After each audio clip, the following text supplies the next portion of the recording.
Julián Castro framed the debate almost perfectly in his opening statement. The 2020 election will be won or lost in a handful of states, starting with Michigan, Pennsylvania and Wisconsin, and maybe a few others like Arizona, where I live. So the question for Democrats remains what it has been all along: who can beat President Trump in those states? That's the thesis for the Biden candidacy. But last night showed that while Joe Biden, the former vice president, is still the one to beat, Elizabeth Warren remains the most interesting and potentially the most formidable Democrat in the race. If Mr. Biden stumbles, Senator Warren will be ready to make her move. There was no spontaneous clamor for a Biden candidacy. It was created.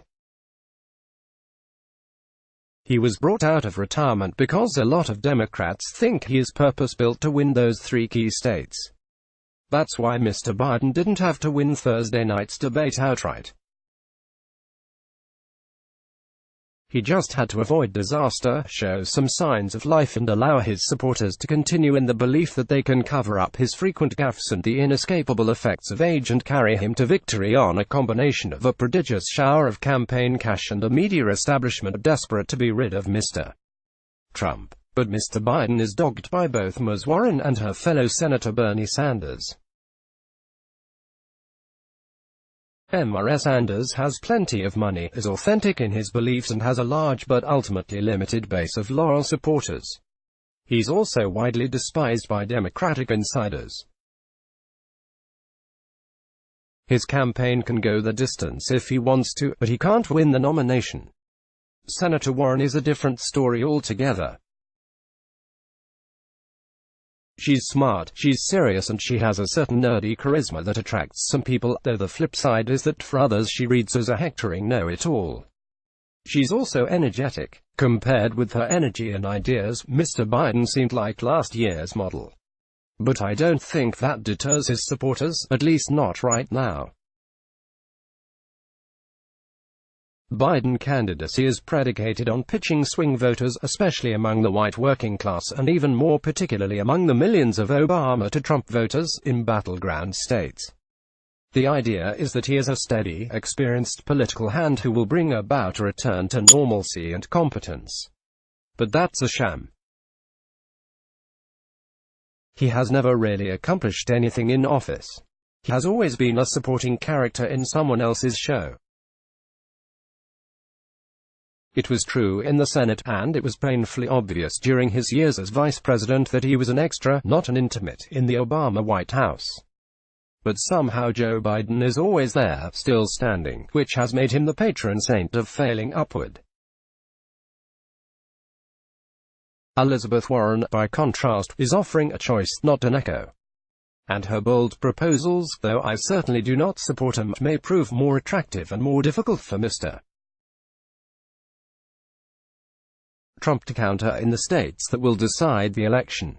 The bigger problem for Democrats is that the theory behind the Biden candidacy is wrong, probably because it is based on a Democratic anti-Trump talking point that has hardened into dogma. Mr. Trump, the argument goes, is America's crazy old white uncle, but America elected him anyway. Well, not America, the narrative continues, but downscale whites in the Rust Belt, the bitter clingers and deplorables who are rapidly becoming the Republican base as the Democrats become the party of the rich and their retainers.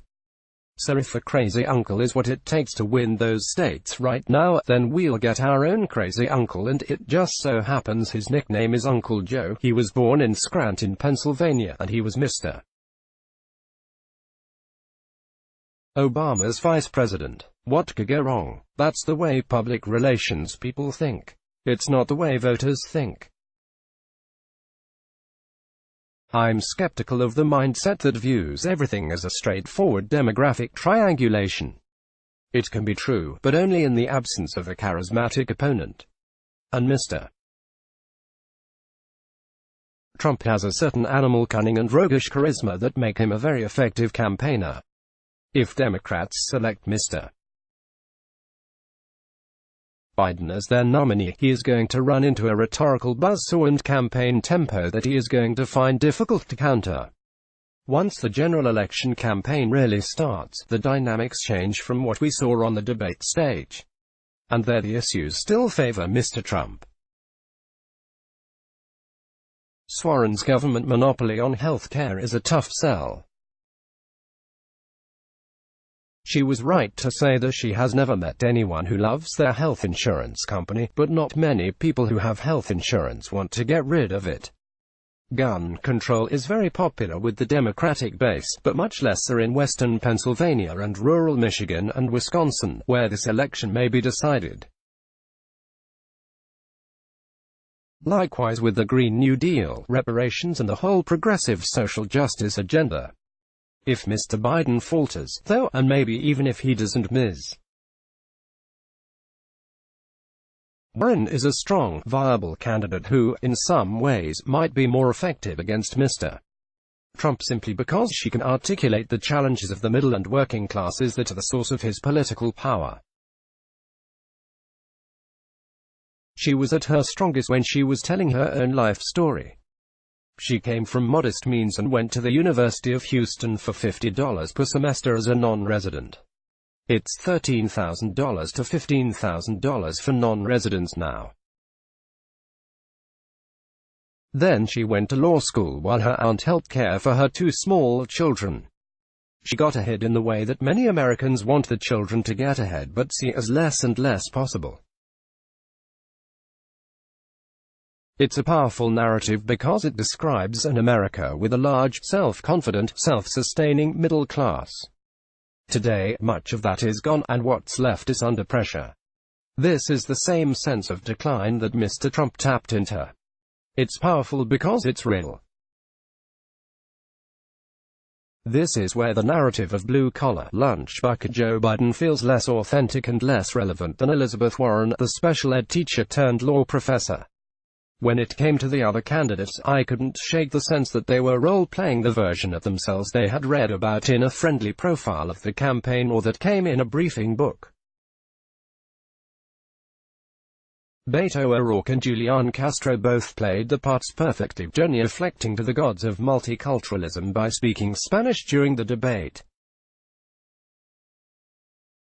Andrew Yang told us, "I am Asian, so I know a lot of doctors," and pushed a $12,000 per year sweepstakes for 10 lucky families because he's the rich novelty candidate from Silicon Valley. The only thing that would have been more in character is if he had said the payments would be made in Bitcoin. Among the other candidates, Cory Booker wound us up with another anecdote about some person he met as soon as he moved to Newark, while Pete Buttigieg tried to maintain the imperial, aloof self-confidence of the Rhodes Scholar who became the mayor of a small Midwestern city and defies stereotypes. It all seemed too packaged, too planned, too in character. Slick, consultant-driven, focus group tested, too perfect candidates seem less believable these days when the best candidates let loose on social media and connect directly with voters.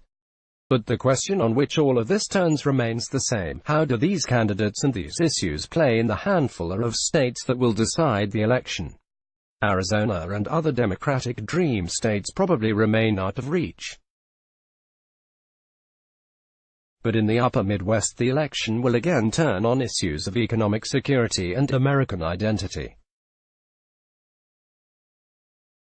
Rust Belt voters have seen their communities decimated first by deindustrialization and the exportation of their jobs and are now dealing with the fallout in the form of opiate addiction, alcohol abuse and increased suicide rates. They are looking for a president with a plan not just to alleviate their immediate economic need with a handout, but to rebuild the country's economy in a way that encourages the growth and security of the middle class and restores a sense of confidence in the American nation. Elizabeth Warren is interesting because she correctly identifies many of the challenges facing the broad middle class, but this is still ground that favors Mr. Trump if he returns to the issues that worked in 2016. The Times is committed to publishing a diversity of letters to the editor. We'd like to hear what you think about this or any of our articles. Here are some tips. And here's our email: letters@nytimes.com. Follow the New York Times opinion section on Facebook, Twitter @NightOpinion, and Instagram. Let's block ads. Why?